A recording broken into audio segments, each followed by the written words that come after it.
keessan lafa jirtanitti nagaan waaqayyo isiniif haa baay'atu. Har'a wajjiniin sagalee waaqayyoo keessaa wangeela Yohaannis boqonnaa 15 lakkoofsa 1 hanga 11tti kan jiru walii wajjiniin ilaallaa. Kutaan kun dheeraadha. Haa ta'u iyyuu malee waa'ee kutaa kanaa bal'inaan isiniif dubbifachuu dandeessu. Anillee asirratti attaachiin isiniif godha. Sagalee waaqayyoo kana yeroo muraasaaf erga ilaallee booda waaqayyoon xumura irratti hin kadhanna. Waaqayyo yeroo gaarii akka nuu kennu abdii guddaan qaba. Sagalee waaqayyoo kun akka nuu ifuuf daqiiqaa tokko waaqayyoon hin kadhanna. Yaa waaqayyoo galanni siif haa ta'u. Maqaan kee haa eebbifamu. Jaalalaaf gaarummaa nuu goote hundumaaf eebbifami. Yeroo kana waan nu laatteef si haa galatu. Sa'aatii kana dubbiin kee nutti haa dubbatamu. Dubbiin kee akka laphee keenya sammuu keenya hin seenne dhiibbaa akka nurratti nu humneef kan jireenya keenya ari'atu maqaa Yesuusiin ammaa kaasee hidhamaa ta'u. Yeroo kana yaa waaqayyoo dubbii kee nutti dubbadhu, sagalee keetiin jireenya keenyatti haasa'i, humni hamaan hidhamaa ta'u. Maqaa Yesuusiin ameen. Wangeela Yohaannis boqonnaa 15 lakkoofsa 1 hanga 11tti kan jiru wajjiniin ilaalla. Kutaa kana dubbisuuf dheeraadha waan ta'eef meenan dubbisaa akkas jedha. Yesuus mukichi wayinii inni dhugaan ana, mukichi dhaabee kan eegu immoo abbaa kooti. Damee utuu anatti jiru ija hin godhanne hundumaa in mura. Damee isa ija godhatu hundumaa garuu caalchisee akka inni ija godhatuuf irraa hin qeexxaa. Isin ammuma iyyuu dubbii ani isinitti dubbadheen qulleeffamtaniittu. Anatti qabadhaa jiraadhaa, anis isinitti nan jiraadhaa. Akkuma dameen muka wayinichaatti qabate yoo jiraachuudhaa baate ofiin ija godhachuu hin dandeenye, isin anatti qabattanii yoo jiraachuudhaa baattan ija godhachuu hin dandeessan. Ani mukicha wayinichaati, isin immoo damoota isaati. Inni anatti qabattee jiraatu, anis isatti jiraadhu, isa ija baay'ee kan godhatu. Anatti gargar baatanii waan tokko illee godhachuu hin dandeessan. Namni anatti qabatee hin jiraanne akkuma damee sanaa in gatama, in gogas. Damoota akkasii walitti qabanii ibiddatti hin naqu, hin gubatus. Isin anatti qabattanii yoo jiraattan, dubbiin koos isin keessa yoo jiraate waan feetan hin kadhattu, isiniifis hin taas. Kanaan ija baay'ee godhachuu keessaniin bartoota koo akka taatanis mul'isuu keessaniin ulfinni abbaa kootii in argama. Abbaan akka na jaallate anis akkasuma isin jaalladheera. Jaalala kootti qabamaa jiraadhaa. Akkuma ani abboommii abbaa kootii hundumaa eegee jaalala isaattis qabamee jiraadhu, isin abboommii koo hundumaa eegaa. Yoo eeddan jaalala koottis qabamtanii in jiraattu. Gammachuun koo isin keessattis akka argamuuf, gammachuun keessanis guutuu akka ta'uufan kana hundumaa isinitti dubbadhee ameen. Maqaan waaqayyoo kan eebbifame haa ta'u. Egaan kutaan sagalee waaqayyoo kun akkuma amma isiniif dubbisaa ture, kutaa hiikoo cimaa of keessaa qabudha. Jechi kun wangeela Yohaannis keessatti Yesuus Kiristoos kan ofii dubbate diimaadhaan kan barreeffamedha. Jecha duuka buutotaa osoo hin taane jecha gooftaa Yesuus afaan isaatiin dubbatedha. Egaan Yohaannis kutaa kana gaafa barreessu maddarraa akka soorsiinsaa akka maddarraa ta'e yookiis gooftaa Yesuus Kiristoos wajjin jireenya ture kallattiidhaan waan irraa barate irraa akka barreesse beekamaadha. Kutaa kana irratti gooftaan Yesuus Kiristoos mukatti qabee mukatti fakkeesseetu dubbata. Ani jedha jalqaba irratti, ani mukicha wayinii isa dhugaati, isin immoo damoota kooti jedhe. Mukicha kan dhaabee abbaa kooti jedha. Kuni gadi fageenyaa yeroo kaasnu hiikoo guddaa of keessaa qaba. Ani mukicha kan dhaabee abbaa kooti jedhe. Mukicha isa dhugaadha, isin immoo damoota kooti. Yesuus Kiristoos maaliif akkas jedhe kan jedhu jalqaba irratti yoo dhattanii ilaaltan Yohaannis 1:1 irratti sagalichi waaqayyoon bira ture, sagalichi waaqayyoon ture jedha. Sagalichi immoo foon uffatee gara biyya lafaa dhufe, dukkana keessatti ifa namootaa ta'edha. Sagalichi waaqayyoon bira ture, sagalichi immoo ofii isaayyuu waaqayyoon turedha. Foon uffatee gara biyya lafaa dhufedha. Kutaa kana irratti kan dhaabe abbaa kooti kan jedhu jaalala abbaatiin gara biyya lafaa dhufe. Gara biyya lafaa erga dhufe booddee damoota warra ta'an kana dhiiga isaatiin bite Yesuus Kiristoos. Damee taanee kan itti biqille nuuni dhiiga isaatiin, dhiiga Yesuus Kiristoosiin. Kan dhaabe abbaa kooti. Tokkicha ilma isaa hamma kennuufitti biyya lafaa jaallatedha. 3:16 Yohaannis kana irratti hamma biyya lafaa jaallatee ilma isaa amma kennuufitti kan jedhu kun ilma isaa gara biyya lafaatti sanni erge kana dubbata. Gara biyya lafaa dhufe Yesuus Kiristoos jaalala abbaa raawwachuuf gara biyya lafaa dhufe. Kan dhaabe abbaa kootiin ni jedhu isadha.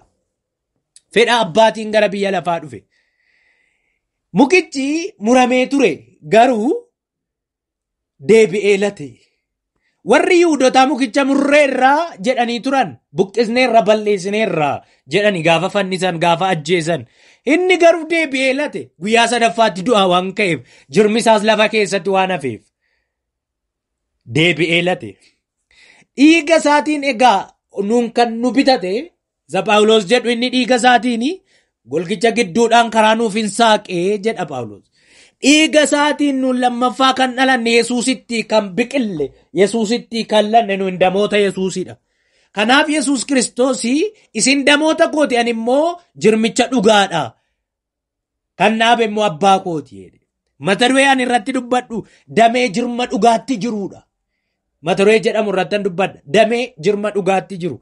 Damee jirma dhugaatti jiru.